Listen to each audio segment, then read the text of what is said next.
Yo! What's up, happy people? Welcome back, Kuya Duay! Kita nyo ba yun sa picture na yan, mga kois, mga gayas? Eh no, yung picture yan, kita nyo ba yan, mga kois, mga gayas? Naku po, yung mga trapong, mga congressmen and women natin. Ha? Bakit hindi pa i-abolish yung party list na yan? Dahil ilan naman ng tao yung gumagawa ng mabuti dyan. Yung iba, mostly, paghihigante, gumagawa ng kaguluhan sa ating bansa. Dapat na siguro i-abolish yan, buwagin na yan, party list na yan. Kasi marami naman pong congressmen na kahit saang distrito sa ating bansa, mga koys, di ba?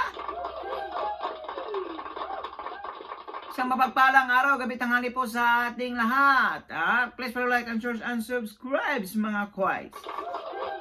Kita nyo ba yan sa picture na yan? Lintik na yan. Matatapos ng kanilang termino, wala pa rin nagawang batas dyan sa Kongreso.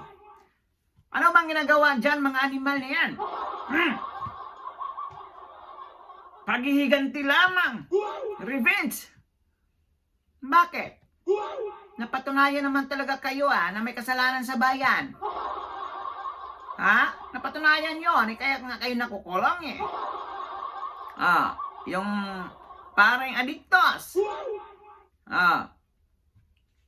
Si Father Flavia, kumusta?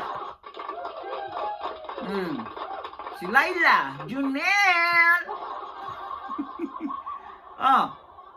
Mukhang desperado na yata kayo Bakit? Hindi nagtagumpay pa yung unang complaint nyo na impeachment kay VP Sara Duterte. Dahil nga unconstitutional. Kahit punuin nyo pa yung impeachment, yung Suprema, wala pa rin yung magagawa dyan. Nga. Kaya mga kuys, mga gayas, siguro dapat na po talagang buwagin ito. I-abolish na po yung party list na yan. Kagaya ng mga yung animal na yan, Ano bang ginagawa niyan? Walang ginagawang batas sa Kongreso. Ang pinaplano palagi kung paano patalsikin ang kanilang mga kalaban sa politika. Tama po ba yon? Nagpapasahod tayo ng tama sa kanila. Buhis taxes natin yung nagpapasahod sa mga animal na yan. Yung isang kabataan party list. Si Remico, ganun din. Rally na kahit saan. Parang asong ulol. Parang si thrilling lang talaga mga animal na yan. Kahol ng kahol. Baka buong akala nila nakakaganda yan sa bansa natin. Bagsak po ang turismo sa bansa natin. Maliban sa korupsyon, yung mga kaguluhan na yan, mga kongresista na yan, na pang sariling interes lamang ang ginagawa, hindi interes ng taong bayan. Bakit kung interes pa ng taong bayan, hindi sila gagawa ng mga ganyang bagay na ikakasama sa turismo o sa bayan natin, sa ekonomiya. Ngunit yun pa rin po ang ginagawa nila. Tama ba?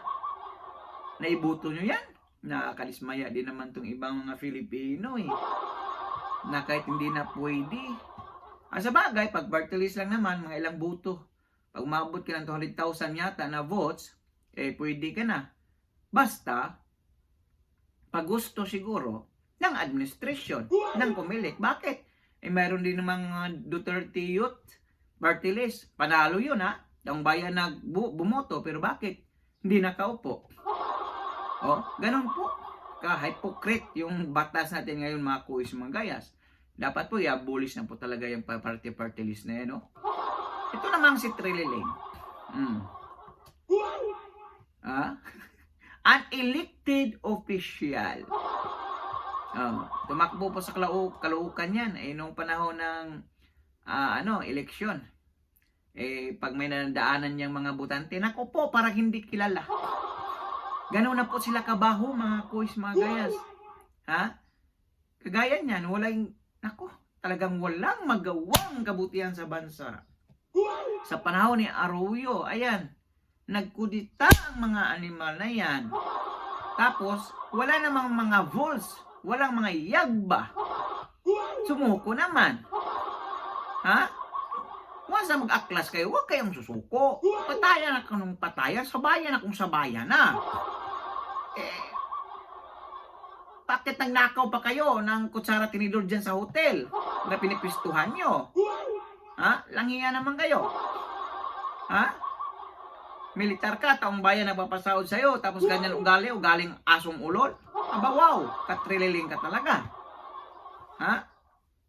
Grabe. Ganun po sila katrapo.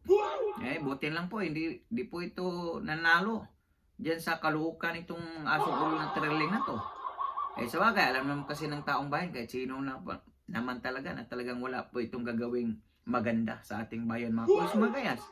At yung si Junel, Junel, talagang gusto pa talagang kumapit eh. Kahit ayaw ng taong bayan sa kanila, mga kuis magayas. Alam nyo, pag yung mga judges sa Supreme Court, pag nakita kayo, kulang lang, kurutin yung mukha nyo. Wala ba kayong pinag-aralan ng mga animal kayo? Ha? Pabalik-balik na kayo dito, kaya hindi namin yan aprobahan na tanggapin. Ibabasura din namin yung impeachment na ginawa nyo. Kasi pag napatunayan, noon pa sana impeachment. Ha? Nakatulan na yan si VP Sara Duterte. Yung kitang-kita lang po na wala siyang nagawang mali. Ha? Gusto lang po nila talaga pabagsakin. Bakit? Malapit na pong 2028 election. Natin lang to, ha? Kasi po, yung mga yan, makukulong ulit mga yan. Kasi bakit? Marami pong nilabag nila sa ating batas. Naku po! Kaya sige! Kayod kalabaw pa. Para talaga hindi makatakbo si VP Sara Duterte. Kayod pa. Sabi nga nila, kombinasyon na ng mga pinklawan at mga loyalistang bangag. Aba, ayos. Ha? Tapos yung, atin lang din to, ha? Yung Senate President. Nako po! Ha? Nag-astang abogado. Sa bagay, abogado nga pala yun ng Itbulaga. Kaso lang, nakagraduate sa school bukol. Atin lang ninyo na maingay. Kala mo talaga, may talagang alam, ha? Sa batas ng ating Senate President. Noong nakaraan nga, na intercept nga ni Marco Leita, tinuruan niya siya kung ano ang batas. O ngayon, nagpapa-attorney, nagpapa-abo-abogaduhan naman siya. Kusyo daw, mali ang ginawa ng Korte Suprema sa pagbasura. Wow! Ha? Ang galing-galing ng ating Senate President. Kasi nga, di ba sabi niya, kung ma-impeach yan si Marcos at si Sara, handa po ako magiging presidente. Wow! Ang gabing ambisyosong amaw! Ambisyosong amaw. Kaya nga po siya galit na galit. Ha? Kasi siguro gusto niya magiging presidente na agad. Kahit hindi binuto ng taong bayan. Sa pamamagitan naman ng impeachment ng Pangulo at ng Vice President. Nung pumalpak, galit na galit ang ating school bukol attorney. Bakit daw ganun ginawa ng Korte Suprema? Wow! Ang galing ni Tito Soto! Palakpakan! Kahit magsama-sama pa kayong mga loyalista, mga bangag, mga pinklawan o dilawan ka man dyan, di na kayo mananalo sa 2028 eleksyon. Relto po yan. Itaga nyo yan sa kukutin yung bangag. Ha? Kinasusuklaman na kayo ng taong bayan, uy. Bakit tahimik kayo sa trilyones na nawawala o korupsyon sa flood control scandal na yan? But cause dumipinsa pa talaga kayo, pumanig pa talaga kayo dahil may sarili nyong interest din. Anong interest nyo? Siyempre, may bala kayo sa 2028. Bakit? Maniniwala pa ba yung taong bayan sa inyo? Hindi na maniniwala sa inyo, mga animal kayo. Ha? Wala nang maniniwala sa iyo, mga animal kayo, ha? Tandaan nyo yan. Luzon, Visayas, Mindanao, solid Duterte yan. Tandaan nyo yan. Gagawin nyo na lahat ngayon. Gagawin nyo na dahil pag hindi nyo na-take down si Sara Duterte, magbalot-balot na kayo at tumayas na kayo dyan sa Pilipinas. Dahil mga ginagawa nyo, puro labag sa batas. Siyempre, batas din ang hahabol sa inyo after election sa 2020. Okay, komento po ng inyong mga opinion o reaction sa comment section ng ating video. God bless all. Peace. Bye-bye.